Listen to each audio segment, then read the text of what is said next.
आज हमारा जो कार्यक्रम चल रहा है वो आप जैसे जानते हैं कि 24 तारीख को हरियाणा प्रदेश कांग्रेस कमेटी की एक बड़ी रैली सिरसा के अंदर जो 750 किसान आंदोलन में जो इस सरकार ने जिनकी कुर्बानी ले ली, जिन्होंने शहादत दी, आज उनकी कुर्बानियों को और बाकी किसान आंदोलन में असंख्य किसान, मजदूर, आड़ती, छोटे व्यापारी सबने मिलकर जो आंदोलन लड़ा, उनकी कुर्बानियों को याद करने के लिए, इन किसानों को श्रद्धांजलि देने के लिए ये रैली की जा रही है।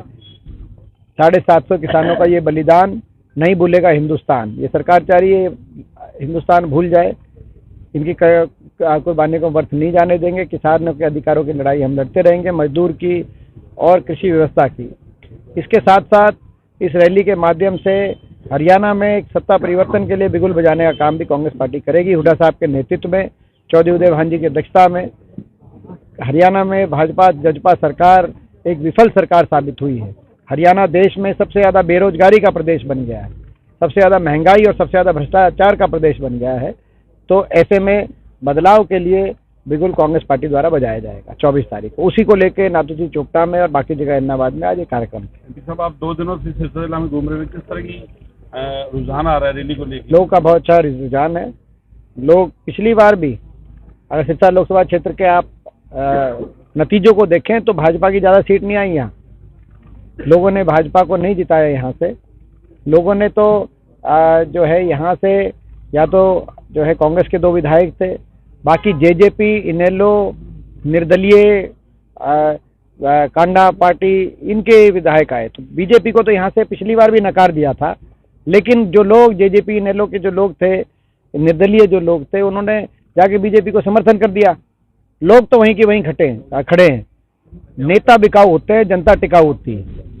नेता तो जो है अपने अपने सौदे करते हैं, उन्होंने कर लिए, बीजेपी की सरकार बना दी।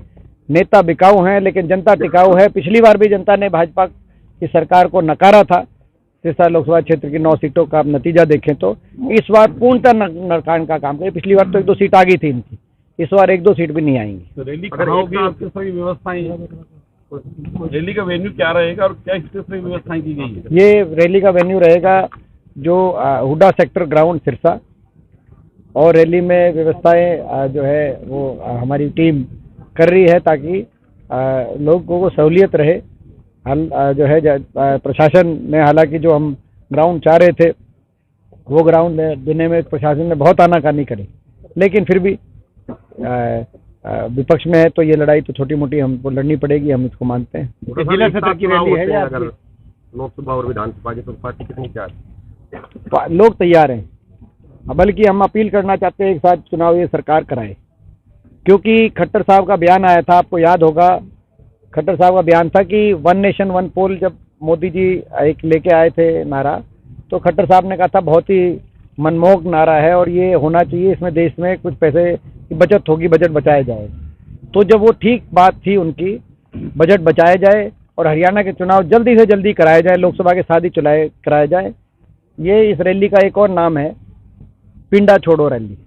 अब तो ये हम कह रहे हैं बीजेपी जेजेपी से कि भाई अब हमारा पिंडा छोड़ो और हरियाणा को विकास के रास्ते पे लाने का नाम प्रशस्त हो। जल्दी से जल्दी ये जो है चुनाव हो और लोकसभा के साथ ही चुनाव कराए जाएं। खट्टर साहब अपनी बात पे टिके रहें।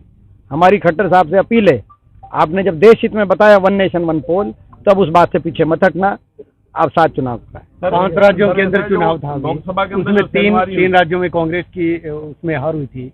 तो ऐसे में अब की बार हरियाणा में किस तरह का आप देखते हैं? देखिए, ये जहाँ तक इन 5 राज्यों की बात है, हर प्रदेश की अपनी अलग परिस्थिति होती है और अपना अलग मुद्दे रहते हैं। पिछली बार इन 3 प्रदेशों में कांग्रेस की प्रचंड जीत हुई थी, लेकिन हरियाणा में कांग्रेस नहीं जीत पाई थी, बीजेपी जीती। पिछली बार हिमाचल प्रदेश में बीजेपी जीती थी और हरियाणा में भी बीजेपी जीत गई थी पिछली बार।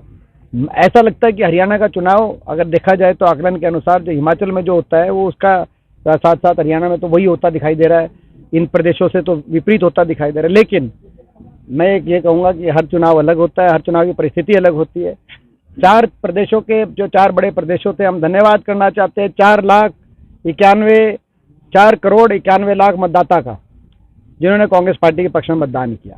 बीजेपी को इन 4 प्रदेशों में केवल 4 करोड़ 80 लाख वोट मिले, कांग्रेस को 4 करोड़ 91 लाख वोट मिले, क्योंकि बीजेपी ने मोदी जी के नाम पे चुनाव लड़ा था। आप अंदाजा लगा सकते हैं कि कांग्रेस को ज़्यादा वोट मिले, बराबर की वोट मिली राजस्थान, मध्य प्रदेश, छत्तीसगढ़। लेकिन कहीं ना कहीं बहुत नज़दीकी कांटे की टक्कर होने के बावजूद आशा के अनुसार चुनाव नहीं, नतीजे नहीं रहे। मगर हमें इस बात की संतुष्टि है कि हरियाणा से बगल से सटे हुए राजस्थान के क्षेत्र में जयपुर तक ये जो सारी सीटें हैं, इन सारी सीटों पे जो जिनका ताना बाना हरियाणा जैसा है, इन सारी सीटों पे कांग्रेस पार्टी जीती। झुंझुनू, चुरू, सीकर और संगरिया एक सीट की बात आप करें, तो नौहर की बात करें, चाहे तारानगर की बात करें, चाहे एक सीट की मैं बात नहीं कर रहा, लेकिन जयपुर तक जो है बीजेपी की तो जयपुर के बाद सीट आई।